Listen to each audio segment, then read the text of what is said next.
Hello, friend. Welcome to HomeRecordingMadeEasy.com and the Cover Song Mixing Challenge. My name's David Vignola. This is going to be a lot of fun, a ton of fun. We are going to be mixing a faithfully reproduced cover of the hit song Hold the Line by Toto, done by no other than Brandon Van Allen, who is an amazing singer, songwriter, musician, and producer. Did a wonderful job covering this song by Toto, and we are going to mix it all together here in this training course. So what's included in the Cover Song Mixing Challenge training course, you ask? That's a great question. You have a few things that are included. First, you're going to get all the audio files, so you can mix along, start to finish, along with me. You're not only going to get one, but you're going to get two full training courses on how I mix this song. One completely in the box using only plugins, and one when we're doing it on the console with hardware and a console. So you're going to get to see two complete mixes from start to finish. You're going to get to see a ton of different workflow tips. I took two very different approaches to how I mix the song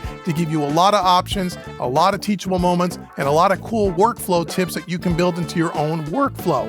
So that's what you get when you purchase the course. You are also, as someone who purchased the course, automatically eligible to enter your mix into our Cover Song Mixing Challenge, where we have thousands of dollars worth of prizes, hardware, and software that we're giving away. All the information will be below. There will be 3 prize winners. Check that out below. As part of you purchasing this course, you will be eligible to send your mix in for a chance to win. Now, the only catch is this course only is for sale from November 1st through November 7th, 2023. After November 7th, you won't be able to buy the course. It'll no longer be for sale, but you will own it forever. So even if after the 7th, you want to work on it later down the road, you will always have access to the course. You can download it to your computer, but it will not be for sale after November 7th. And then last but not least, in order to submit your mix into the Mixing Challenge to win the prizes, you have to do that no later than December 1st, 2023. Again, all the information is below this video. Scroll down, check out all the prize packs, check out all the information out, and then click that Buy It Now button and get your copy of the Cover Song Mixing Challenge today. And I look forward to hearing all of your mixes. Thanks so much, and I look forward to seeing you in the course. Okay, that's going to be too dark in the mix, I feel like. So let's...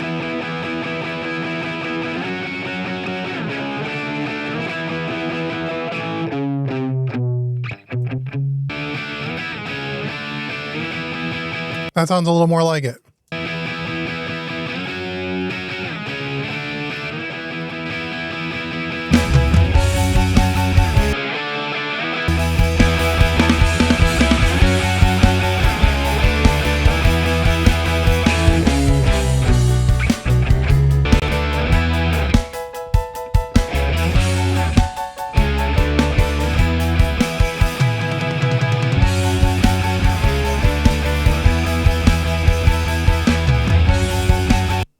Cool, but now what if we wanted to do instead of that? What if we wanted to use the DI track? We could just leave it like that, right? No, we can't do that. Okay. What if we were to use a plugin?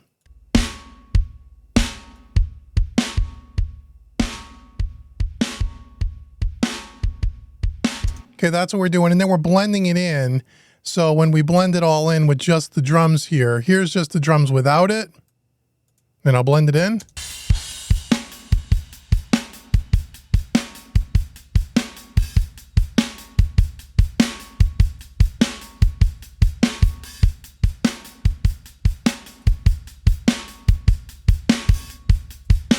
Okay, now when you bring the whole band in, it just gives it that little bit of extra. So here we go.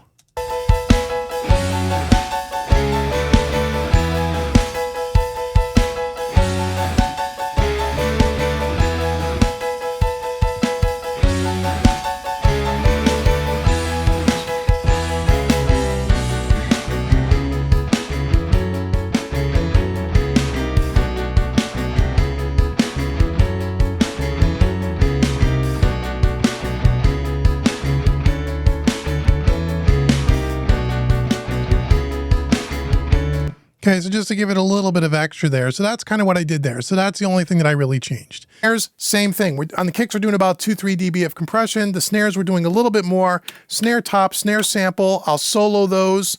I'll do the same thing, bring you over to the compressor so you can see it. Here we go.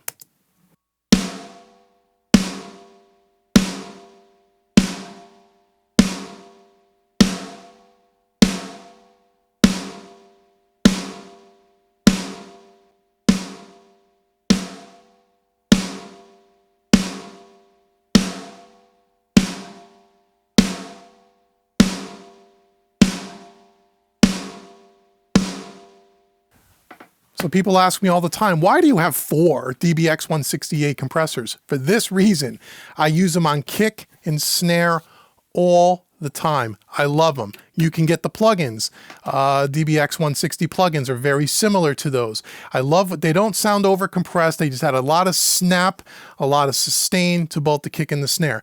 In Studio One here, you'll see that we have a bass amp and a bass DI track. And just like what we did in the box, on the bass DI, I'm using just a standard PreSonus EQ, and I'm rolling everything above, or cutting everything above 200 Hertz. And I like to do that on my bass DI tracks because the bass DI is typically very clean, and where I want to get a nice, clean, fat, warm low end, all the low end of the bass. I like to use the bass DI for that. So I just roll off everything above 200, cut it all out. I could even probably cut it at a higher shelf here. Usually I'll cut it something like... Oh, that's good. Okay, there we go. Oh, no, wrong one. What am I doing here? Here we go. It's a 12 dB, like 24 dB per octave. Get rid of all that stuff. And then on the bass amp track, I'm using the Devil Lock by Sound Toys, just to add a little bit of grit. Okay, so when you listen to just the bass DI, here's the bass DI on its own.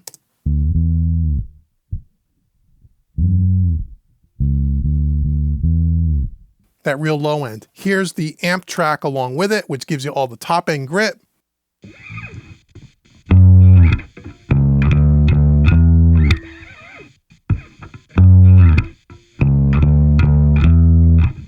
Okay. And there's some string noise and stuff in there. You probably want to go in there and clean up as well now that I'm listening back. And also on the EQ for the bass here, look over here at this camera, on the bass DI track, adding a little bit of 100 into that bass DI, just give it a little bit more low end.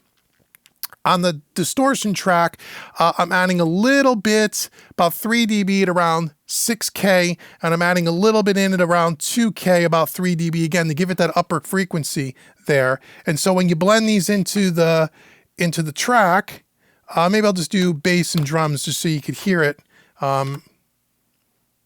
So here's the bass and the drums, and then I'll take away the amp track so you can hear how the amp, the second track with all that distortion, kind of helps cut through.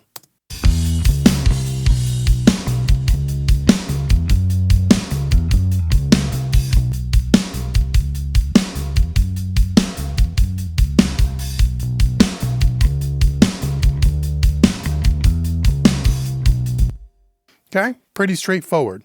So here's the parallel track on its own. It's not in the way you say you care. It's not in the way you've been treating my friends.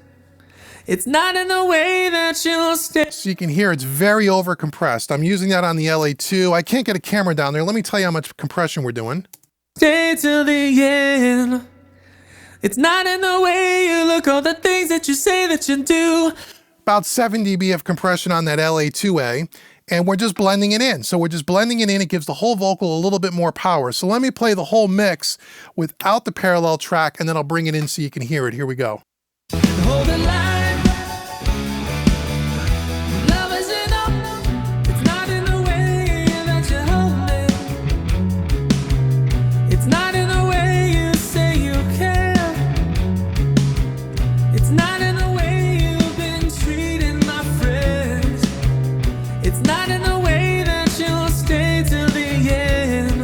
So it pulls that vocal forward, gets it nice and big and round, and just sits right out in front of you. That's what I'm doing with parallel compression.